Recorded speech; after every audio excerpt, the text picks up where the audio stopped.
Elvis is in the building. We shall now begin. Tonight's guest has led, amused and motivated the corporate ecosystem in a gamut of roles encompassing a span of over 20 years. As chairman, he transformed Cummins India into the country's leader in power solutions and automotive engines. After establishing Cummins College of Engineering, Pune's first engineering college for women, he moved spectacularly into Microsoft India. Microsoft India was consistently rated one of the country's most respected companies, most admired brands, and one of India's best employers under his leadership. To over 35 million school children trained in computer literacy, he is quite simply the man who created Microsoft India's Project Shiksha. Writing about tonight's guest, the Economic Times in 2011 speculated that he is India's most influential multinational company CEO.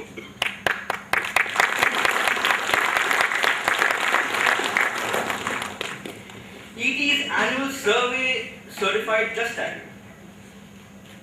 He has authored Conquering the Chaos, Win in India, Win Everywhere, which will be published this June. He is a director on the board of AB Volvo and Infosys Limited and a fellow of the Center for Higher Ambition Leadership. As an alumnus, he serves on the Global Alumni Board of Harvard Business School. You will find his name as Distinguished Alumni at IIT Bombay and Purdue University.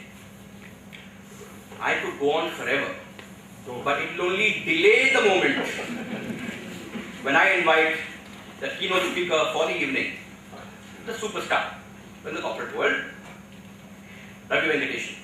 Sir.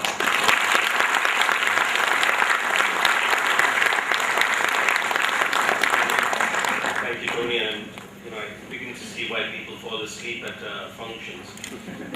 You go on like this about each speaker. But thank you so much for the honor of being here this evening in front of so many of you.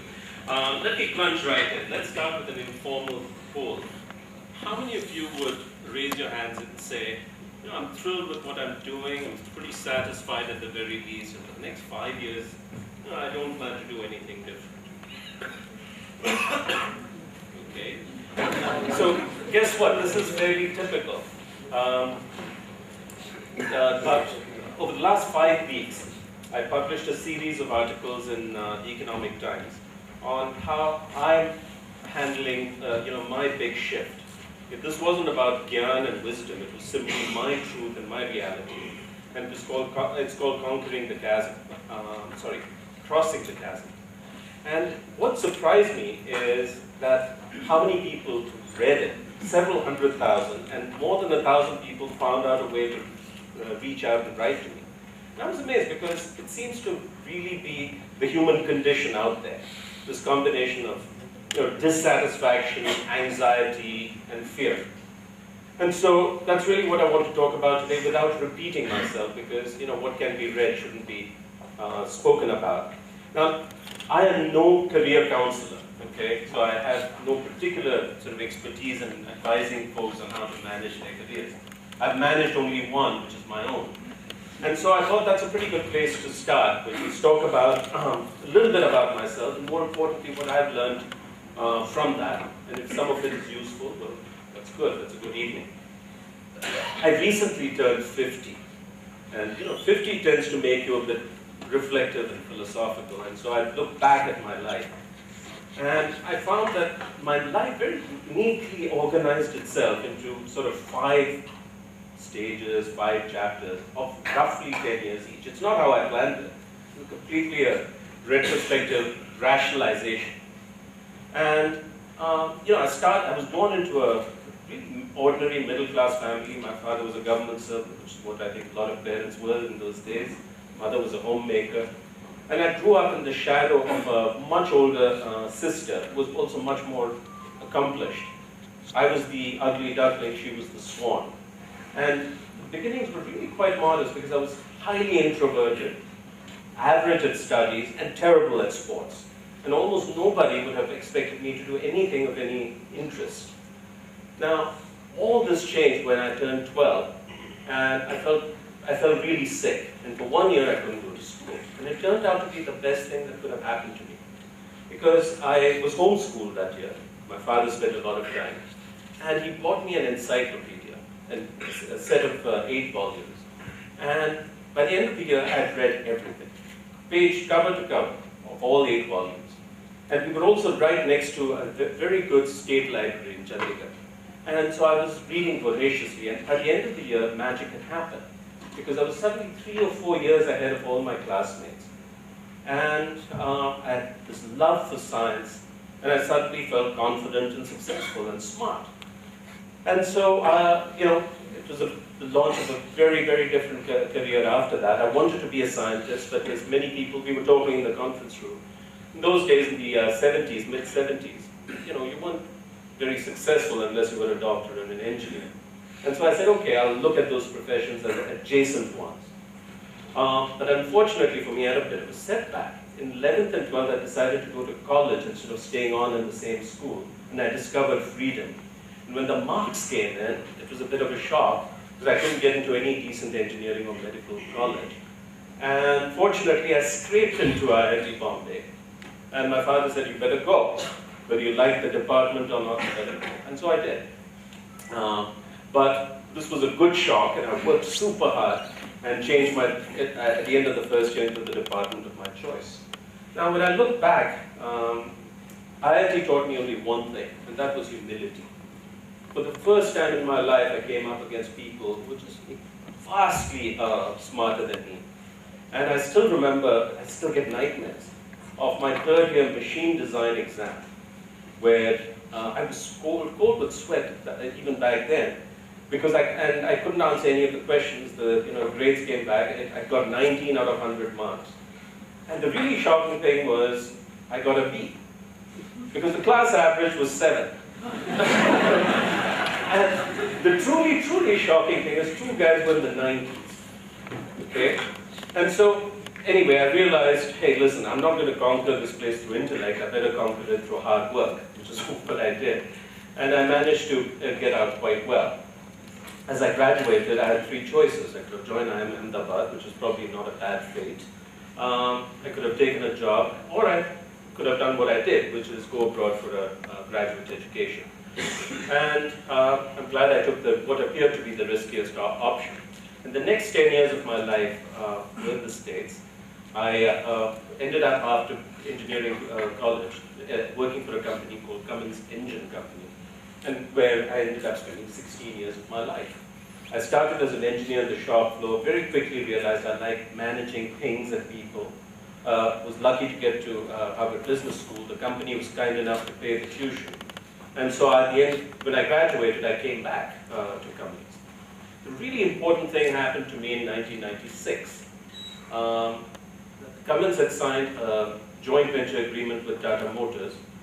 Neeraj out here and I worked together out there. And the ink was not dry when the partners wanted to divorce. And things were going really badly, and they needed someone to run it. And I got the job at that sort of extraordinarily young age, only because of 2 things. Nobody wanted to go to Jamshedpur, and nobody was dumb enough to take the job. Okay? But, for me, it seemed like a passage back home, although at 96, India was hardly an attractive place. And more importantly, I'd have to wait at least 5-7 years to get a job this big if I'd gone the normal. And I still remember the CEO calling me in summer of 96 saying, Ravi, are you sure you want to do this? Because we actually think you're a bright guy and have a good future. This may not be what you want to do. In any case, it looks like you'll have to shut it. Make sure you don't lose a lot of money. So I panicked and I said, okay, now what do I do? So I put my things in storage in America, because I wasn't sure when I'd have to go back. I came to Jamshedpur. Good thing is, in 3 years we turned it around and I brought my things out of storage, and I've stayed on since.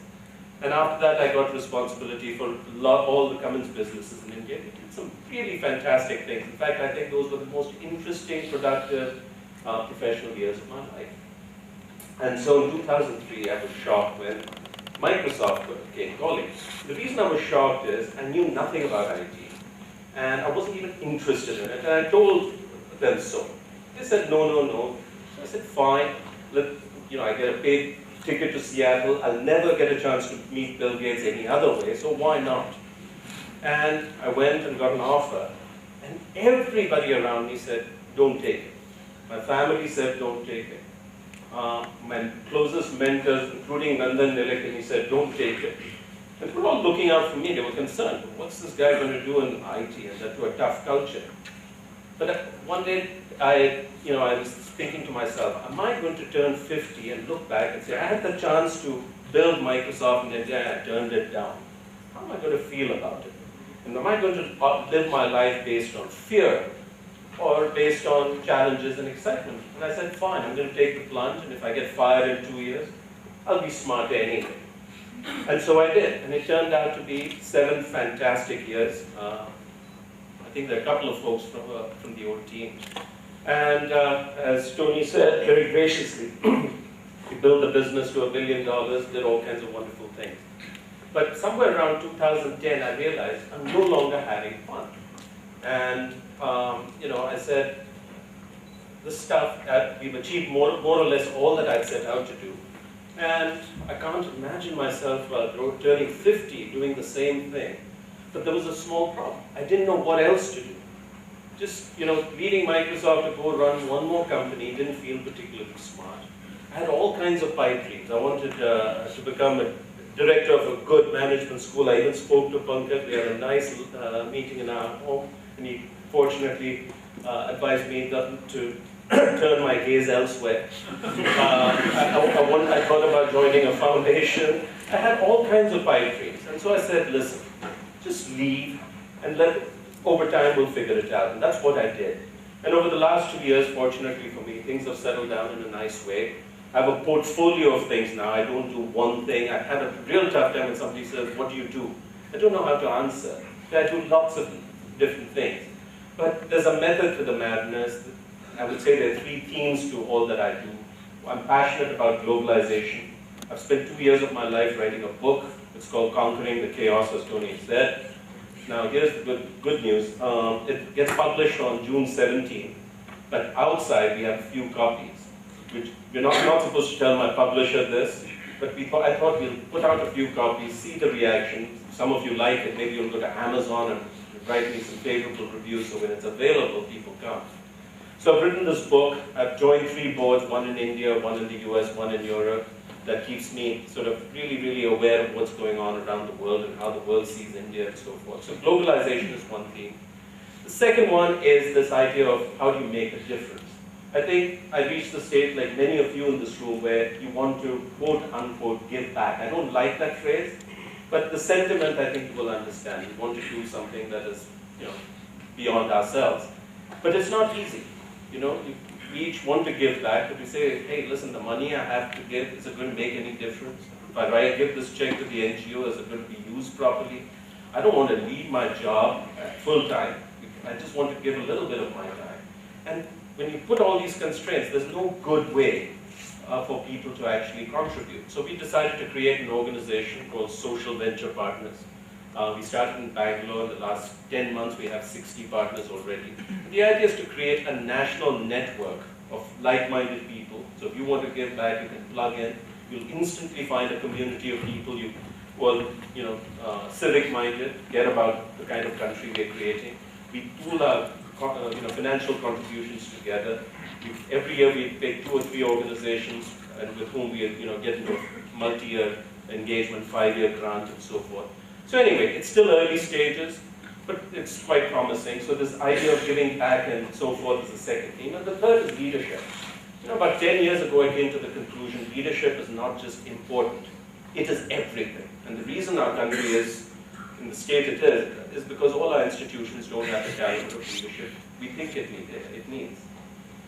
And so I'm devoting myself, as Tony again mentioned, thank you. I'm part of an organization in the US called the Center for Higher Ambition Leadership, so we're thinking through some of these issues.